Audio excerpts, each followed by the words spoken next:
had a question regarding this transference from the representation to presentation, and to me this seems like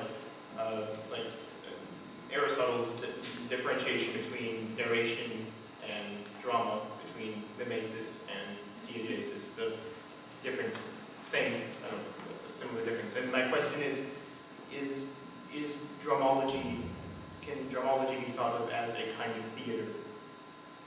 Est-ce que, bon, il pense, quand tu parles de l'automologie, et du passage de représentation à la présentation, on pense à Aristote au rapport entre mimesis et diégèse. Est-ce que la dromologie peut être pensée au terme du théâtre, de la théâtralité? Oui, certainement. Elle participe de la mise en scène du monde, déjà. So it takes part, of course, dromology takes part of the mise en scène of the world. Et puis elle a remplacé la transparence de l'espace des choses, la transparence de l'eau, de l'air, du verre, par la transapparence du temps. La téléperception est une transapparence du temps réel, alors que le verre est une transparence du verre. Il y a là, c'est une chose assez précise, c'est que la notion de transparence est modifiée par l'accélération de la réalité. Dans la réalité courante, où l'espace réel domine sur le temps de l'instantanéité, la transparence est l'effet d'un matériau, le verre, l'eau, l'air, avec le brouillard, etc. Avec l'importance du temps réel, on entre dans la transparence, dans la transapparence, c'est-à-dire une apparence instantanément transmise à distance, par les vertus du temps réel. Là, c'est les vertus de l'espace réel des lentilles, ou de la surface de l'eau, ou de l'atmosphère. L'autre, c'est la transapparence de la transmission. Et la vitesse participe de cette mise en forme de la transapparence. C'est pour ça que je parle, par exemple, au niveau politique, du transpolitique. Nous sommes au niveau de la tyrannie du temps réel, c'est-à-dire l'accélération de la réalité, nous sommes dans le transpolitique. Le politique, c'est, disons, la transparence démocratique, le vote, tout ça, etc.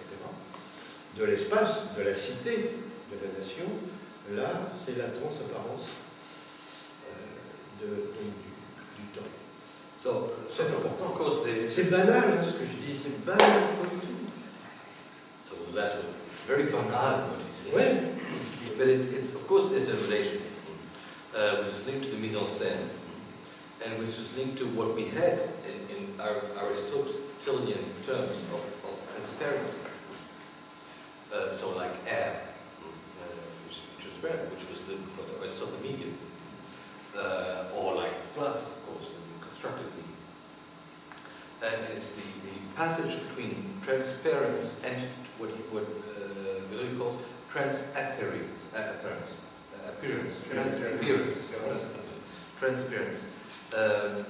which is with the transparency at a distance. So, which is linked to the notion of tele-objectivity. And I make a small bracket because for a book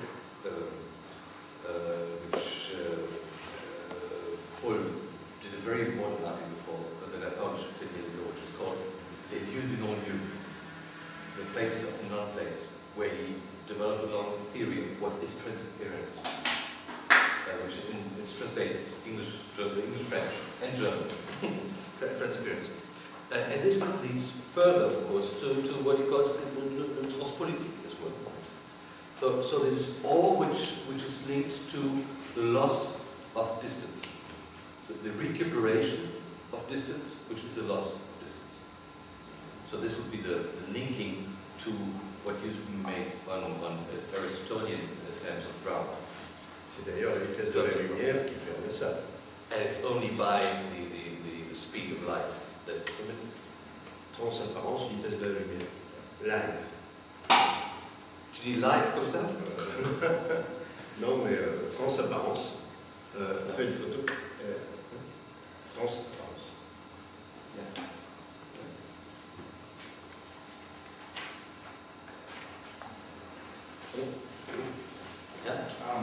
Et avec la vitesse et l'accélération de la transmission spécifiquement, est-ce que vous pouvez parler un petit peu de la réplication des images aussi? Parce que oui, ça passe à la vitesse de la lumière, mais aussi c'est tout autour du monde la même chose. I asked basically with the acceleration of transmission at the speed of light technologies, everything we're talking about, could you say something about the replication also of the images? Because they're not only flying out everywhere, images or anything, but they're also replicating all over the world. Le texte introductif de Walter Benjamin sur l'image à l'âge de sa reproduction a pris des proportions considérables avec le clonage.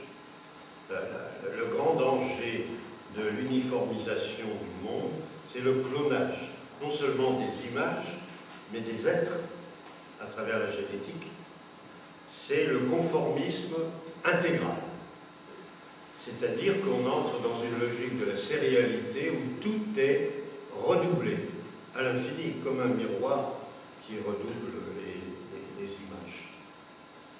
Donc le conformisme de la modernité est bien pire que les académismes, avec des standards, des looks, des styles, des genres, des modes qui pendant un certain temps répètent les modèles. Là, c'est la possibilité d'un modèle unique. Pas simplement de ce que l'on a appelé le politiquement correct, mais l'optiquement correct. Il n'y a rien de pire que d'imaginer l'optiquement correct. Optically correct. Ok? Et c'est ça qui menace avec les possibilités de reproduction non seulement des images, mais des situations, mais des standards de situation, avec la synchronisation. D'où je dirais, l'échec du succès. Pour moi, aujourd'hui, je crois que la célébrité est morte. Réellement.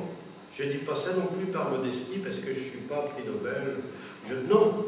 Je dis qu'aujourd'hui, quelqu'un qui est célèbre dans ce système de conformisme n'a aucun intérêt.